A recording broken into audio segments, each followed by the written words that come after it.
namhlanje kunomfana wakahlatshwayo, kunomfana wakamakhanya kanye nalomfana okuthiwa umgibe wakaNongoma. Bathathu abamazi nokuthi uyini uShembe. Khona inkantolo la, ukhona lonke uhlobo labantu, sinabameli sinamajaji lapha esontweni abengama ayikhulume le noma bebizweke ke bezochaza ukuthi uShembe lwabamthuka mehla namalanga wabadlelana ubakweletana.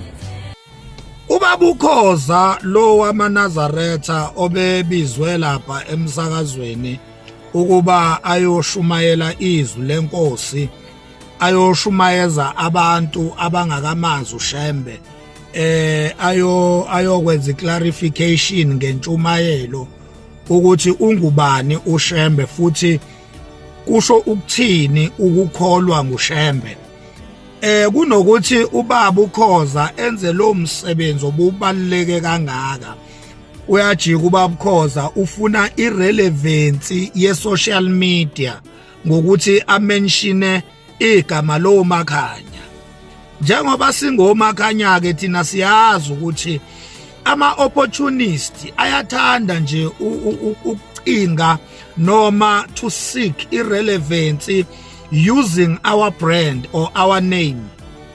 Siyazi ukuthi wonke umuntu meke wathinta nje uMax Makhanya uvela be relevant, same time uvele athola following, athola ama likes same time.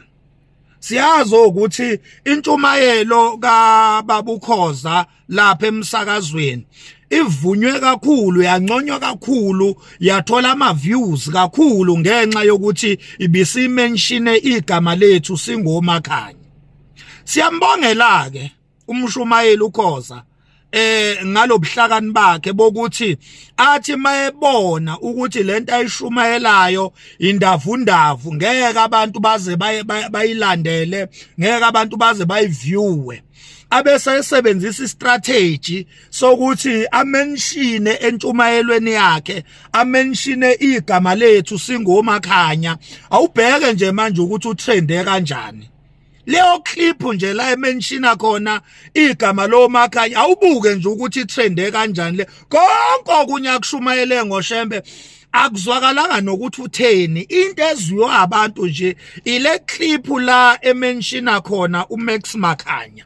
Kube istrategy sakheke ukuthi afune irrelevance ngaleyo ndlela njengabantu bonke nje la kuma socials nasemsakazweni yonke. Uma nje befuna ukuba relevant kwa social media baye bathinta igama lo Makhanya. Kufana nendaba yaseNdlunkulu.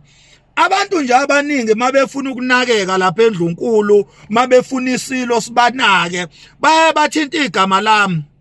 Uyabo, bakhulume ngoMax Makhanya, uMax Makhanya uthuka isilo, uMax Makhanya uthuka ubukhosi. Angithi basuke befuna lento yokuthi attention ibheke ngakubo ngoba naku bamenshina igama lo Makhanya. Hayi ngoba basuke begxeka oMakhanya ngokuthuka kwabo, cha, basuke bemenshina igama lo Makhanya ukuze inkulumo yabo izonakwa abantu abaningi ngoba phela uMakhanya nabantu abaningi la eSouth Africa. Mina ngilandelwa abantu even in silence, abanye abangilandeli ngokuthi bapresse la ezinombolweni la kulandelwana khona o following. Cha, abanye bangilandela nje bekude le, bengekho deep ku social media, bengawushayanga ufollow. Uthola ukuthi bayangifollowa zonke indawo la ngifika khona, ngilandelwa ngisho amadoda ahloniphekile nomama, ngilandelwa iphathimandla zezwe, kodwa zikho ku social media. Yini indaba? Thina asilandelwa ngofollow phela, cha, silandelwa nje yonke into esikhulumayo iyalalelwa. Nansi indlela esilandelwa ngayo, silandelwa ngokuthi kulalelwe into esishoyo ebese kuthathwa inyathelo. Imina owatshela uNyazi loZulu ukuthi alihambe liyoxolisa esilweni, nangempela uNyazi lweZulu lwakhiphila amadoda ahamba aya esilweni kwayobuyiswana. Imina owatshela isilo ukuthi asixoshe uThulasizwe Buthelezi, uReverend, nangempela isilo samxosha uReverend Thulasizwe Buthelezi. Imina owakhuluma ngamahlazo ayedaluleka esilo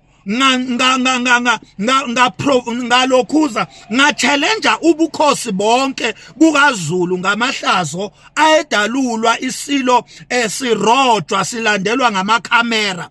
Imino wakhuluma ngalowo mahlazo lawo kwahlangana amakhosi endlunkulu ahamba ayosolva inkinga isizwe sikaZulu esasibhekene nazo sokuhlambalazeka ngenxa yokudaluleka kwezimfihlo zesilo. Imino wenza lo msebenzi, ahlangana amakhosi endlunkulu, ahlangana amakhosi esilweni, zalungiswa izinto, saqala isilo saba sabuyelwa idignity yaso. Mina wenze yonke leyo nto. Ngimzwileke lo baba ethinta inkosi uZondi, angazi ukuthi ubeyithinta ngaliphi inkosi uZondi. Mina ngikhumbula ukuthi inkosi uZondi yasondela kimi ngamsukwane ngithinte elayo igama. Lento nje yokuthi inkosi uZondi yabizwa isilo samthuma ukuthi akakhuze mina, angiyazi mina leyo nto leyo. Angazi ukuthi ubaba uKhoza ubeyithathaphi lonto entshumayelweni. Kodwa ke I think nako lokho ubaba uKhoza nakona ubefuna irelevance ngoba phela inkosi uZondi ayikho inkosi edume njengenkosi uZondi. Seloku nje inkosi uZondi yazana nami, yavele yaduma, udumo lwathi phila ngoba wonke nje umuntu osondele eduze koMakhanya uvele nje abe nogazi nje, uvele abe nogazi, uthola ukuthi abantu bamgxeka kodwa bemthanda. Awu, ubani kodwa ongangakhela ibongo? Mina ngumagxekwa zithandwa zakhe. Mina ungigxeka ungithanda mina uthi ungigxeka, uthi ungikhafula ubunginambitha. Mina uthi ungikhafula ubunginambitha. Manje wonke umuntu osondele eduze kwami nomuntu othinta igama lami uvele nje abe relevant, uvele nje abe nogazi. Ileyo nto engikhumbulayo mina ukuhlangana kwami nenkosi uZondi, ngangikade ngithinte kabi igama layo inkosi uZondi. Ngahlangana kanjalo ke nonkosi uZondi, kwacaca ukuthi kumele ngihoxise ingikhuza ezintweni, ngase ngisale sengilungisa nokunyeke okwakuhambisana noma okwakufana nalokho engangikwenze egameni layo inkosi uZondi okwakukubi. So ngahlangana kanjalo ke nenkosi uZondi. So okushiwo ubaba uKhoza ayiyakweshwama, angazi ukuthi ubekuthathaphi. Kodwa ke asisho ukuthi siyamgxeka ubaba uKhoza, njengoba sisho nje ukuthi siyambongela ukuthi ngempela uyitholile into abeyifuna ngokumention igama lo Makhanya. Ubili impela relevant kumanje, uyatrenda. Kade ngibuka no YouTube laphana leya clip la ementiona khona oMakhanya, impela iyona ekhathwa abantu editha yatrenda kakhulu. Intshumayelo yakhe nje itrendiswe leya clip leyana. Every Saturday njalo ngamasabatha kuyashunyayelwa amaNazaretha ayahamba yoshumayela emsakazweni. Kodwa lokhu kokuthi ngimentionwe igama lo Makhanya, impela bekuqala ukuthi umshumayeli owenze lokho atrende ngalendlela njengoba uKhoza. Siyambongela nje.